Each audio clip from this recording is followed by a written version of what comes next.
The accusation was made while Lydia Mercer was fastening Lady Wycliffe's mourning brooch into its velvet case. Mr. Percival Wycliffe stood in the doorway with the housekeeper, the parish constable, and 3 servants arranged behind him like witnesses summoned before a trial. He asked Lydia to open her trunk. When she did, the missing silver brooch lay beneath her folded chemises. For 11 years, Lydia had been companion to Percival's aunt, reading to her when cataracts blurred the page and helping her identify people by voice, tread, and silhouette. In the last 2 years, when Lady Wycliffe could distinguish only light from darkness, Lydia had also kept the brass reading lens clean, measured the oil in shaded lamps, and marked the precise angle at which daylight fell across her mistress's writing desk. She knew how glass bent light, because Lady Wycliffe had insisted that dependence need not mean ignorance. None of it helped when Percival lifted the brooch between finger and thumb. Lydia said that her trunk had been locked. Percival replied that thieves often remembered locks only after being caught. The housekeeper would not meet her eyes. The constable, embarrassed but obedient, searched the rest of her belongings and found nothing. Percival declined to prosecute if Lydia left before sunset and surrendered the £11 in wages still owed to her. A criminal charge, he observed, would make another position impossible. It was already impossible. In 1878, a companion without a character was a woman with no respectable door left open. Lady Wycliffe had been buried 6 days earlier. Her solicitor, Mr. Hales, arrived before Lydia could be driven away and insisted upon reading a codicil overlooked at the formal gathering. It granted Lydia a freehold cottage and disused lighthouse at Gannett's Scar on the Northumberland coast, together with its fixtures, subject to unpaid parish rates of £3 8 shillings. Percival laughed. The beacon had been condemned since the cliff road shifted 12 years before. Its roof leaked, the lantern was broken, and local people blamed its final keeper for the wreck of the Mercy Bell. "My aunt has left you a debt with walls," he said. Then, in a softer voice, meant to resemble kindness, he offered Lydia £5 for the deed. She noticed that he had known the amount of the arrears before Mr. Hale stated it. She folded the deed and refused. Lydia left Wycliffe Hall carrying 1 trunk, Lady Wycliffe's old brass reading lens, and 27 shillings of her own money. Rain streaked the carriage window during the northward journey. At each posting town she calculated what remained. By the time a carrier set her down beside the coastal road 2 days later, she possessed 18 shillings and 4 pence, a heel blister, and no certainty that the key in her pocket would fit anything. Gannett's Scar rose from the moor like a broken tooth. The lighthouse was not a tower in the grand maritime sense, but a square stone cottage supporting a squat lantern room. Its seaward wall had lost slates, its gutters hung loose, salt had whitened the mortar. A footpath descended toward a narrow cove, while inland the moor climbed toward 3 dark ridges. The property's boundary stones leaned among gorse and bent grass. On the door someone had chalked "thief," and beneath it "wrecker." Lydia scrubbed the words away with rainwater before unlocking the cottage. Inside she found 1 dry corner, a rusted range, a chair with 3 sound legs, and a spiral stair barred by fallen plaster. She spent her first night wrapped in her traveling cloak beneath the kitchen table, while wind worried the slates. At intervals, a loose shutter struck the wall. Near midnight, a different sound woke her. Metal answering metal above, not randomly, but in 3 measured taps. At dawn, she cleared enough plaster to climb. The lantern room smelled of rust and guano. Most of its curved panes had been removed, but the central lamp carriage remained bolted to an iron turntable. Lydia expected it to face the sea. Instead, its fixed cradle pointed southeast across the moor. She laid Lady Wycliffe's reading lens along the corroded rail and followed the line. The cradle had not drifted. 2 stops had been deliberately forged to prevent it turning toward the water. Percival's first letter arrived that afternoon by the hand of Tom Fenner, a fisherman's 12-year-old son. The letter repeated his offer and warned that the rates would soon force a sale. Tom waited barefoot in leaking boots while Lydia read. He said his mother took in washing, and that his father had died when the Mercy Bell went down. When Lydia asked whether the lighthouse had guided the ship, his face closed. "Light was seen inland that night," he said. "Keeper Vale was drunk," they said. The ship saw no proper beam. The village of Rookhaven stood a mile north, clustered around a stone quay. At the grocer's, conversation stopped when Lydia entered. Mrs. Fenner alone sold her bread on credit, though she did so stiffly. She remembered Lady Wycliffe visiting the Light as a young woman and bringing parcels to Keeper Amos Vale. After the wreck, Vale vanished. The authorities sold the removable lens panels and extinguished the station. Lady Wycliffe acquired the cottage years later for reasons no one understood. Lydia spent sixpence on nails, twine, and lamp oil, then traded 2 hours of mending accounts for a sheet of tarred canvas. Her experience as a companion had included far more arithmetic than Percival imagined.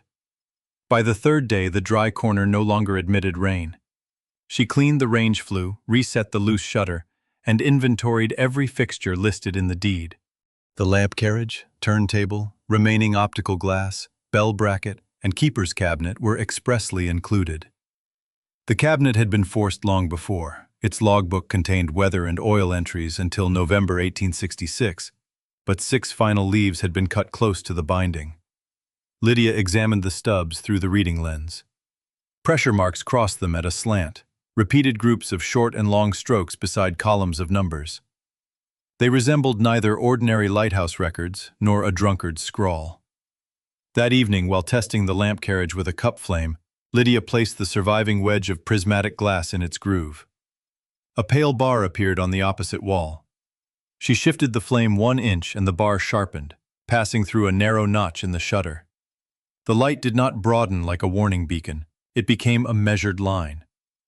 3 days later, a man calling himself Mr. Sowerby arrived in a polished trap. He managed Percival's northern properties and wore sympathy as neatly as his gloves. He said Percival had increased the offer to £10. When Lydia declined, he remarked that the cottage had no lawful access for carts because the cliff road crossed Wycliffe land. Repairs would therefore be ruinously expensive. He also asked whether she had found the old keeper's nonsense. Lydia had mentioned the keeper to no one but Mrs. Fenner. That evening she tested every lock and found tool scratches around the back casement. Sowerby had not come merely to bargain. Yet she could not afford bolts until she knew whether the chimney would draw, so she wedged the chair beneath the latch and set 3 cups along the sill as an alarm. Practical indignities accumulated. Salt damp spotted her one decent collar. Mice reached the bread. Water had to be carried from the village spring in 2 small pails because the cottage cistern tasted of iron. Each journey through Rookhaven placed her beneath watchful windows. She began keeping a restoration ledger on the blank backs of Lady Wycliffe's discarded correspondence.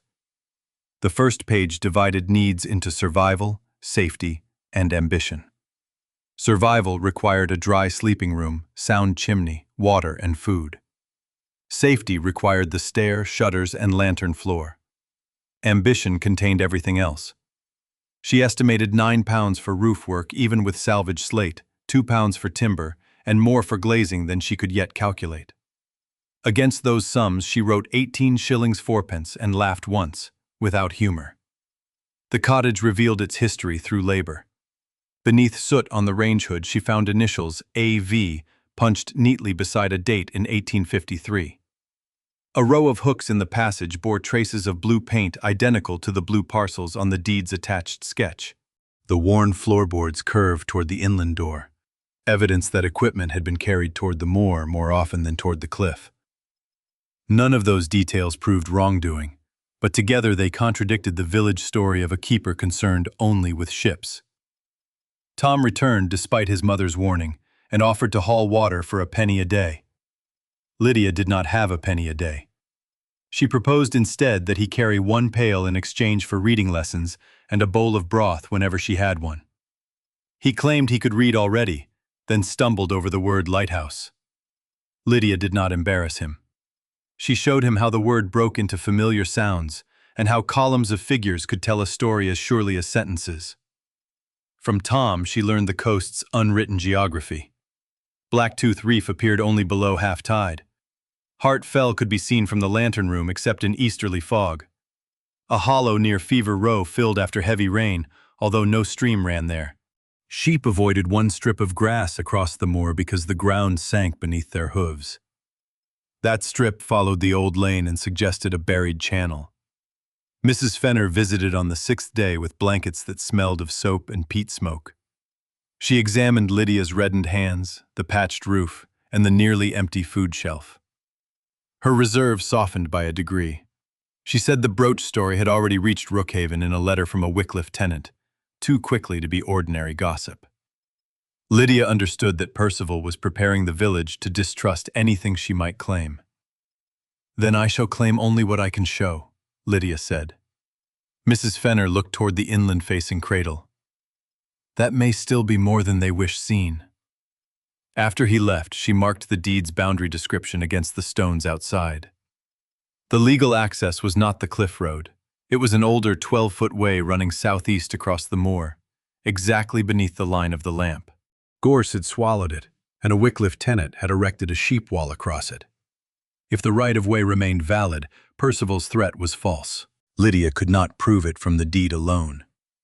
She needed the parish enclosure map, but the clerk refused her access without a respectable sponsor. Mrs. Fenner surprised her by agreeing to accompany her. "Not for you," the widow said, "for Tom. Men have told him his father followed a false light since he could speak." The map showed the old way as Beacon Measure Lane, running from the cottage to a former survey pillar at Hart Fell. Along it were 4 small plots shaded blue and labeled CWT. The clerk said the letters meant Coastal Warning Trust, though no such trust appeared in the current rate book. One plot bordered the cove where fishermen still hauled boats above winter tides. Another contained the village spring. Percival's estate accounts, which Lydia had occasionally copied for Lady Wycliffe, came back to her with uncomfortable clarity. He collected rent for pasture enclosing both places. She returned to find the cottage door open and her inventory scattered. Nothing valuable had been taken. The logbook lay on the floor with its cut stubs torn away. Tom found boot prints leading toward the blocked lane. Lydia stopped him from following. She had been too eager to regard the mystery as a defense against disgrace, and someone had just demonstrated that curiosity carried costs. That night she moved the surviving prism beneath a loose hearthstone and slept with the poker at hand. Winter pressed closer. Lydia needed income more urgently than answers. She offered to keep accounts for the fish sellers and discovered that several could not tell whether merchants at Alnmouth had paid fairly after deducting ice and carriage. Using a slate and Lady Wycliffe's lens, she prepared clear weekly tallies. Mrs. Fenner began bringing laundry accounts. A cooper named Samuel Pike repaired the kitchen chair in exchange for 2 months of bookkeeping. He had once assisted his uncle, a glazier, and examined the lantern room without laughing at Lydia's questions. Samuel explained that the surviving prism was crown glass ground to an unusually narrow angle. A conventional lighthouse used rings of prisms around a central lens to gather and throw light seaward. This wedge belonged to an auxiliary apparatus. He also found 4 empty screw holes on the inland sill and green stains left by brass brackets. "Something removable sat here," he said. "Not a ship's lamp. A signaling plate, perhaps." They made the kitchen habitable before touching the tower. Samuel reset slates over one room while Lydia paid him from 6 weeks of account work. Tom cleared nettles from Beacon Measure Lane for pennies and meals. Mrs. Fenner persuaded 2 fishermen to move the sheep wall after Lydia showed them the deed. One remained hostile, but the other remembered his grandfather saying the lane belonged to the light, not the estate. In January, Lydia received notice that Percival had purchased the unpaid rate claim and intended to petition for possession unless she paid £4 2 shillings, including costs, within 30 days. The added 14 shillings were unexplained. Mr. Hales answered her letter cautiously. Percival could acquire the debt, but title would not pass without process. Lydia sold her best dress for £1.9, postponed chimney work, and accepted every account she could obtain. The strain exposed her limitations. She transposed 2 figures in a fish merchant's bill and accused him of withholding 8 shillings he had paid. When he produced the receipt before half the key, Lydia apologized publicly and corrected every copy at her own expense. The humiliation burned, but the merchant later brought her 3 months of records. "A cheat hides," he said. "You stood there." By the deadline, she had £3.17. Mrs. Fenner offered the rest from money saved for Tom's boots. Lydia refused until Tom, listening at the door, said his feet would remain the same size until spring. She accepted 5 shillings as a loan and paid the rate claim directly to the parish, denying Percival the leverage he expected. The same day, Samuel discovered a narrow iron box built into the lantern parapet. Salt and paint had concealed its seam. Only the removal of a rotten window frame exposed the hinge. Inside lay no jewels. There were 4 brass masks pierced with combinations of circles, bars, and triangles, a small sighting tube, and a mildewed notebook whose pages had fused at the edges. A painted inscription remained legible inside the lid. "Mercy is a measure, not a favor." Lydia separated the notebook leaves slowly over weeks, using blotting paper, gentle warmth, and the patience learned from handling Lady Wycliffe's fragile correspondence. The first readable page named Amos Vale and Charlotte Wycliffe as joint observers. Charlotte had been Lady Wycliffe before marriage. Their entries recorded bearings, tides, spring flow, and signals acknowledged from Hart Fell. The masks corresponded to warnings: fog, dangerous current, medical need, and polluted water. One symbol, a triangle crossed by a bar, appeared beside every reference to the Mercy Bell. The notebook demanded more than deciphering. Some leaves had been written in rain, leaving iron gall ink feathered into brown shadows. Others contained abbreviations known only to the 2 observers. Lydia made a copy of each legible mark before attempting interpretation, noting page position, water damage, and torn edges, so no later critic could say she had rearranged the record. She asked Samuel and Mrs. Fenner to initial each transcription. The habit came from Lady Wycliffe, who had required every household expenditure to be read back aloud after Percival once altered a total. On one page, Charlotte recorded lamps distributed among 4 cottages during the Blue Sickness.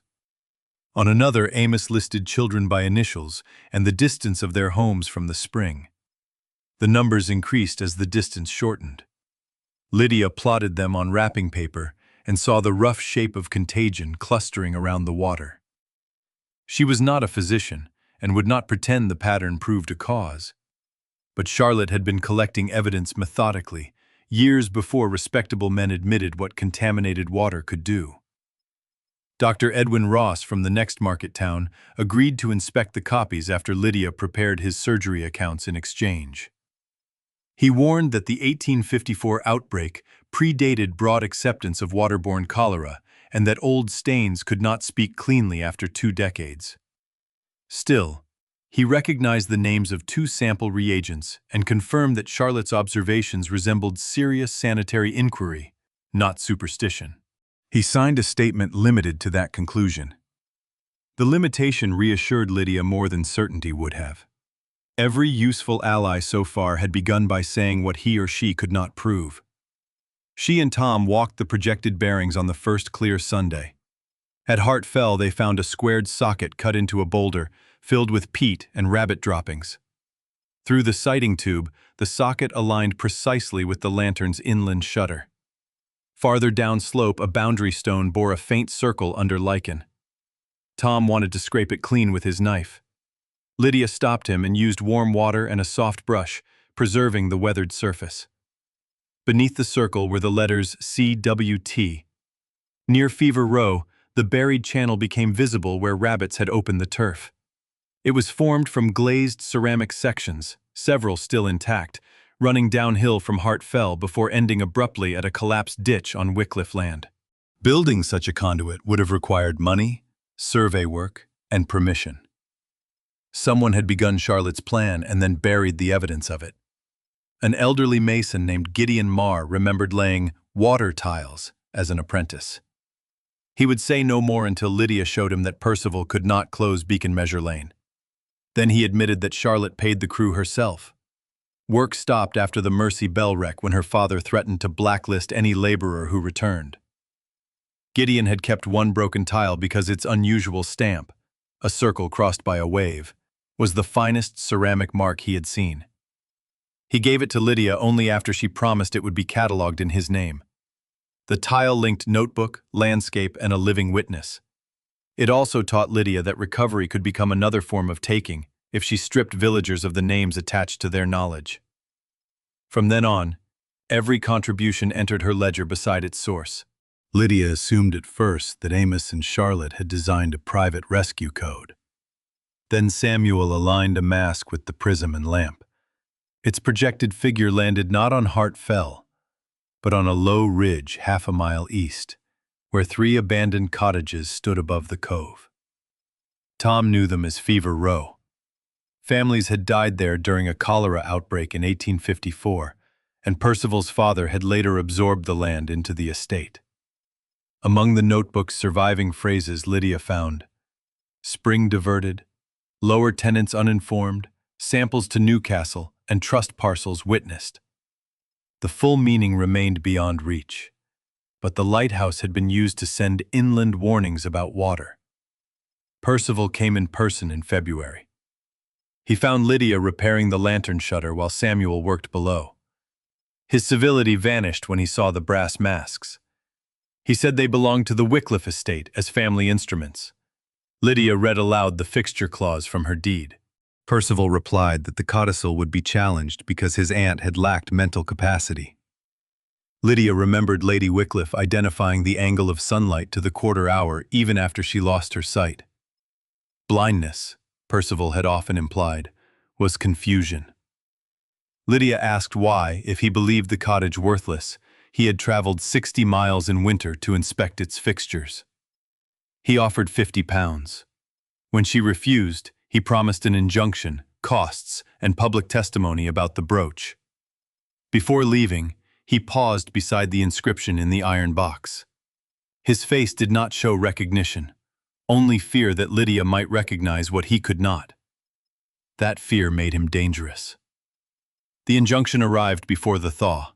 Percival claimed the lantern instruments were heirlooms mistakenly included in a general transfer, and demanded that Lydia cease altering the building. Mr. Hales advised her that resisting would cost more than she possessed. Yet the document also required Percival to specify the disputed objects. He listed the lamp carriage, prism, masks, notebook, and survey plates believed to remain on the premises. Lydia had found no survey plates. His wording proved that he knew more than his visit suggested. She sent a copy to Mr. Hales and hid the originals in Mrs. Fenner's flower chest. Then she and Samuel measured the cottage. The exterior wall from kitchen to cliff edge exceeded the interior span by 4 feet. Between the range and the spiral stair, the masonry sounded solid except for one course near the floor, where the echo was shallow. Lydia resisted the temptation to break it open. The injunction concerned fixtures, and reckless damage could support Percival's claim that she was destroying evidence. Instead, she studied the notebook. Charlotte and Amos recorded the sun's bearing at fixed dates, sometimes beside a circle divided into 24 parts. Lydia realized the marks described not only direction, but time. Lady Wycliffe had taught her to arrange lamps by the hour because weak eyes perceived changing contrast. If light entered the inland shutter at a specified winter angle, it might indicate something without requiring the lamp to burn. On February 22nd, the date repeated most often, Lydia placed the prism in its groove just after sunrise. A blade of pale light crossed the room, passed through the fog mask, and touched the inner wall beside the range. There, beneath lime wash, it revealed a small patch of paint that reflected differently from its surroundings. Samuel dampened the surface. 4 brass screw heads emerged in a rectangle. They removed a framed slate plate no larger than a serving tray. Behind it lay a dry cavity lined with lead. Inside were rolled survey sheets wrapped around a sealed glass tube and a packet of letters tied with faded blue thread. The tube contained 3 narrow strips of chemically treated paper, each stained at one end. Lydia knew enough from Lady Wycliffe's medical reading to avoid touching them. The surveys mapped the village spring, Fever Row, the cove, and drainage channels from Wycliffe Fell. A red line showed an estate dyeing shed discharging into the spring's feeder stream in 1854. A later sheet showed a proposed clean water conduit from Hart Fell, with easements across 4 trust parcels. The letters revealed that Charlotte and Amos had collected water samples after the cholera deaths. A Newcastle chemist found contamination consistent with waste from the Wycliffe shed. Charlotte's father suppressed the report, closed Fever Row, and blamed poor housekeeping among the tenants. Charlotte used her marriage settlement money to buy the affected plots through a coastal trust, intending to protect the spring and build the conduit.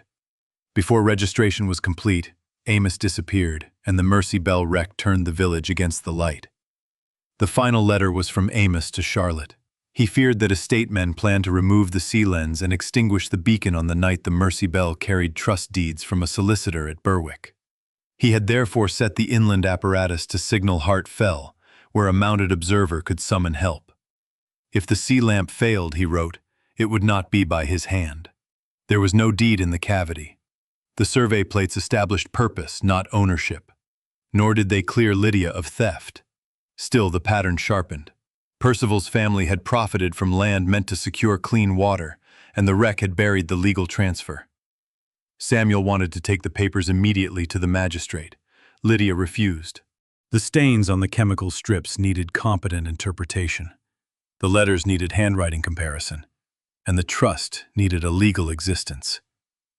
A dramatic accusation unsupported by chain and record would let Percival call every item a forgery, planted by a disgraced thief.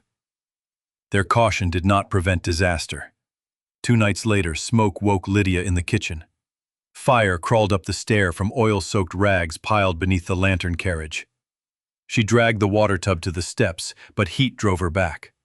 Tom, who had been sleeping near the range after a late storm made the village road impassable, ran barefoot through sleet to ring the key bell. Samuel and 6 fishermen arrived with buckets. They saved the cottage, but the lantern roof collapsed inward. 1 brass mask warped. Lydia's left hand blistered when she pulled the notebook box from a burning shelf. The hidden cavity remained closed, its lead lining protecting the papers, though water soaked the kitchen and spoiled her winter food. On the moor, Tom found a broken coat button stamped with the crest used on Percival's estate livery. Lydia stopped him from displaying it at the quay. A button proved presence, not arson. She wrapped it, noted where it was found, and asked Mrs. Fenner and Samuel to sign the notation. Percival publicly offered timber for repairs. Lydia rejected the gift, but kept his letter. His private action came through Sowerby, who swore that Lydia had started the fire by operating a condemned lamp and petitioned the magistrate to declare the structure unsafe. The order gave her 14 days to shore the lantern floor or vacate. For the first time, Lydia considered selling. Her hand prevented writing. Her account customers had gone elsewhere during the fire's aftermath. The roof required timber, slate, iron straps, and paid labor. £50 would buy a modest room inland and perhaps a sewing machine. No mystery was worth Tom's life or Mrs. Fenner's savings. Mrs. Fenner listened without rebuke. Then she brought the coat Tom had worn on the night of the blaze. Its sleeve was singed, and inside the lining was a folded scrap he had pulled from one of the oil rags.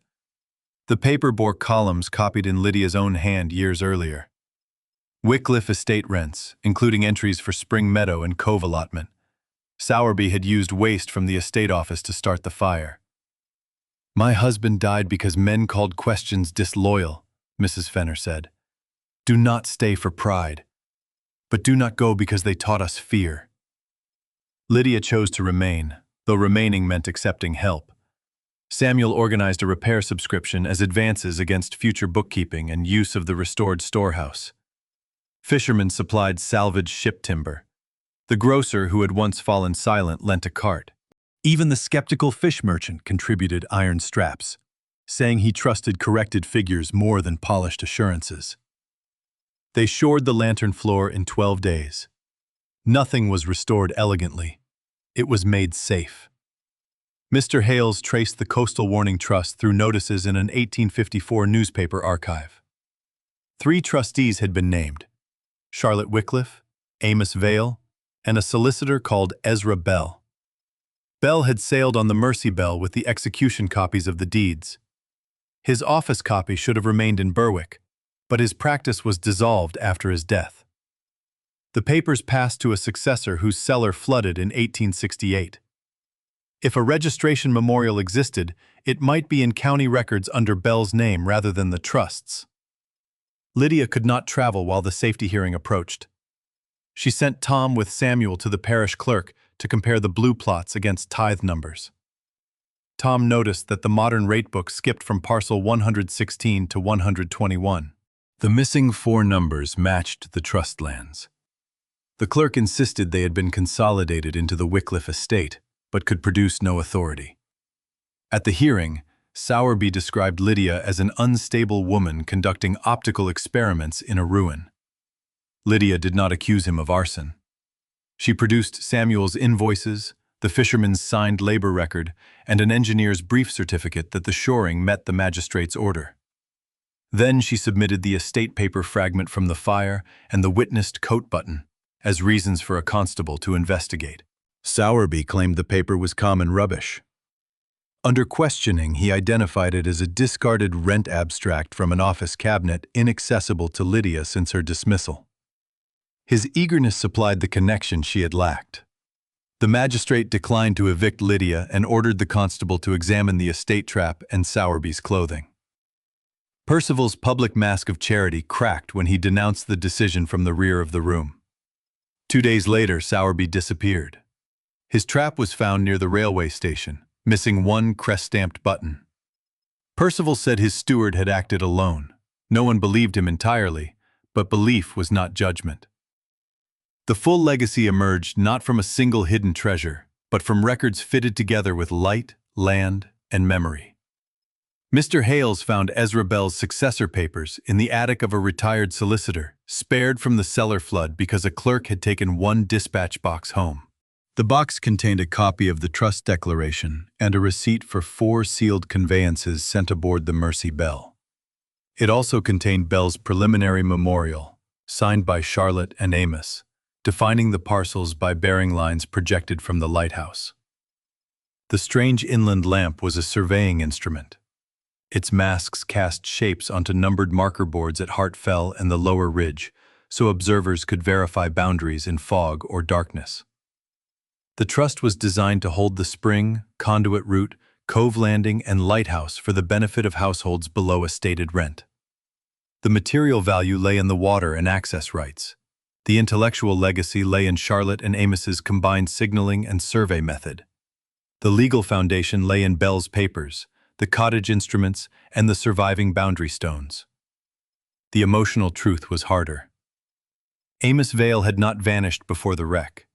A fisherman named Hugh Fenner, Tom's grandfather, had found him injured below the cliff the following morning. Fearful of the Wycliffe estate, Hugh hid Amos in a net shed until he could leave for Scotland. An entry in an old family Bible, which Mrs. Fenner had considered meaningless, recorded the payment of 2 shillings for A.V.'s North coach. Amos later wrote to Hugh from Leith, but the letter was never opened because Hugh could not read. It remained folded in the Bible. Amos wrote that estate men had smashed the sea lens and locked him outside the lantern room. He climbed the wall, turned the auxiliary light inland, and signaled for rescue, but fog concealed the Hart Fell board.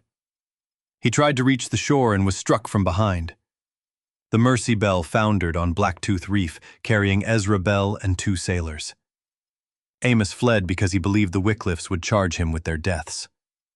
He enclosed a rubbing of the triangle and bar mask and asked Hugh to give it to Charlotte.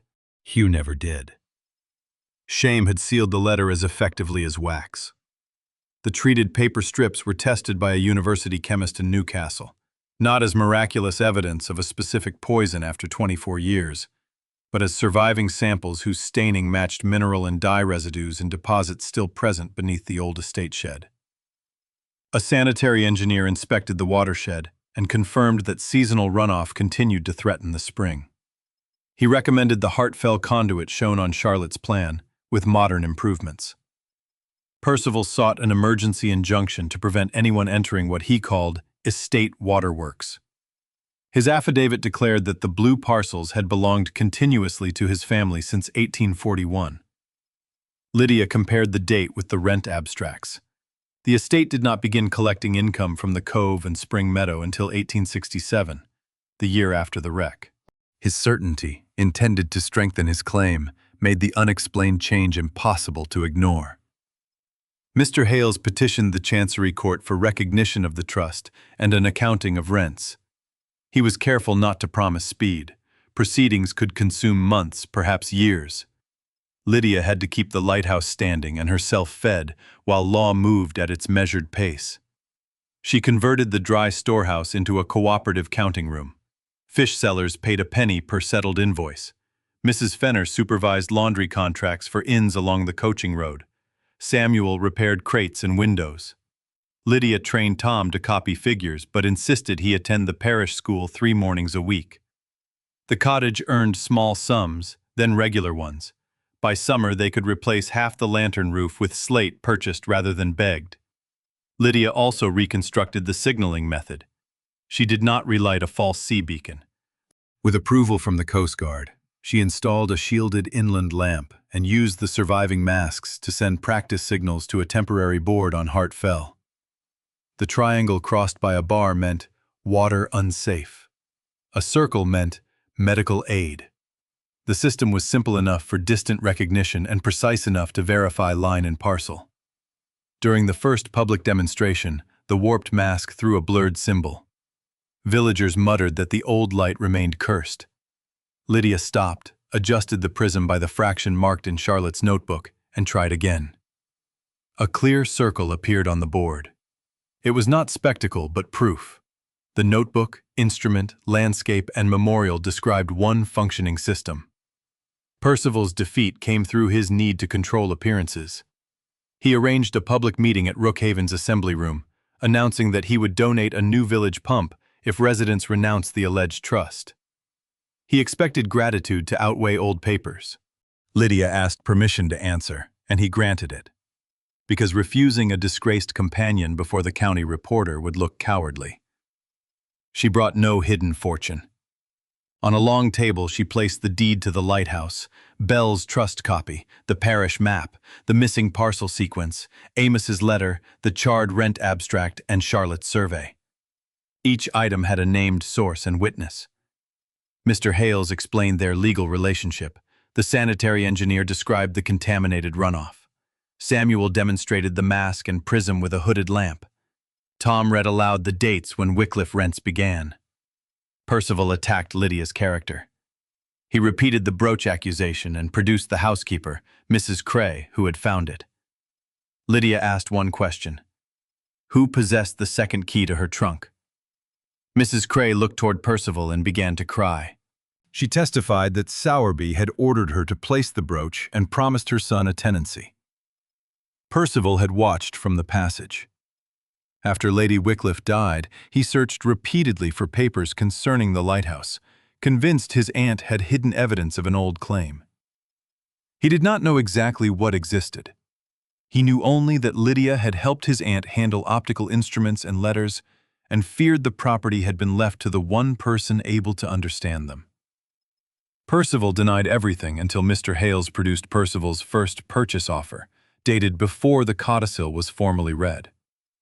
He could explain prior knowledge only by admitting he had examined his aunt's private papers. His flaw had always been the same.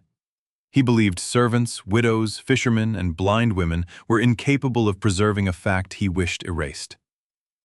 The reporter's account did not decide the lawsuit, but it destroyed Percival's charitable pose. The magistrate reopened the theft matter and cleared Lydia publicly. Mrs. Cray received leniency for testifying. Sowerby was later arrested in York and convicted for the arson attempt. Evidence that Percival had directed the fire remained insufficient for a criminal charge, but his false affidavit and interference with trust property brought costs, a formal rebuke, and removal from control of the disputed parcels.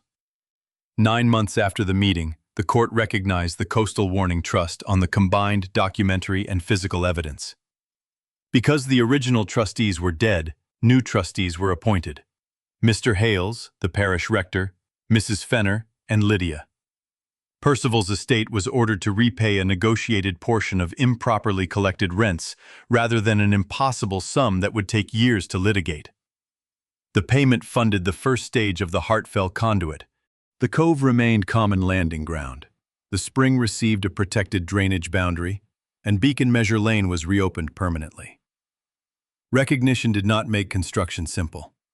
The first contractor proposed iron pipe far beyond the trust's means and expected the estate repayment to vanish into fees. Lydia compared his quantities with Charlotte's elevations and Samuel's measurements, then rejected the tender. A second plan reused sound ceramic sections above the contamination point and replaced only the fractured lower run. Gideon Marr, his hands stiff with age, trained 2 younger masons to seat the collars in clay and lime. The work took 5 months, paused twice for rain, and uncovered subsidence that consumed nearly all the contingency fund. When the trustees debated abandoning the final branch to Fever Row, Lydia argued that the empty cottages might one day house fishing families if clean water and lawful access returned. Mrs. Fenner supported her, but the rector worried about debt. They compromised. The cooperative advanced labor rather than cash, and the trust repaid it from future signal fees. Lydia spent mornings on accounts and afternoons carrying measurements along the trench. Her burned hand remained stiff in cold weather, forcing her to teach Tom how to hold the survey staff steady and Samuel how to copy her smallest figures. The legal accounting also required restraint. Some villagers demanded every shilling Percival's estate had collected since 1867. Mr. Hales explained that uncertain records, deceased tenants, and litigation costs could swallow the trust's resources. Lydia negotiated from the amounts that could be proved.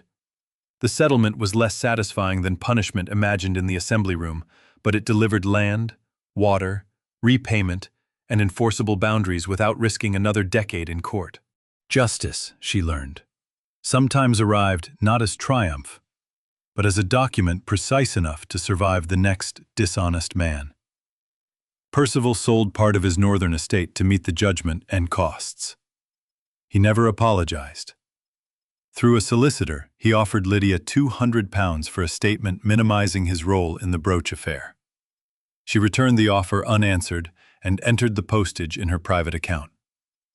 Mrs. Cray's son kept his tenancy under the new owner, removing the last hold Percival had over her testimony. Sowerby served 18 months, and the estate office dismissed 2 clerks who admitted altering rent abstracts. No consequence restored the sailors or the years Amos lived under blame, but the machinery that had protected the lie no longer operated in silence. Lydia traveled once to Leith after Mr. Hales located Amos's burial record. He had died in 1871 under his own name, repairing harbor instruments. His landlady preserved a small box of tools because no relative claimed them. Among them, Lydia found a brass punch matching the symbols on the masks and a folded drawing of the Gannet's scar lamp. She purchased the tools at their appraised value rather than accepting them as curiosities. Back in Rookhaven, they became part of a public cabinet with Hugh Fenner's letter, Gideon's tile, and copies of Charlotte's pages. The original legal papers remained in secure custody. That decision disappointed visitors hoping to see treasure. Lydia did not mind. The cabinet showed hands, measurements, corrections, and work interrupted. Its value lay in explaining how ordinary people had recognized danger and designed a remedy before authority was willing to listen. The trust did not make Lydia rich.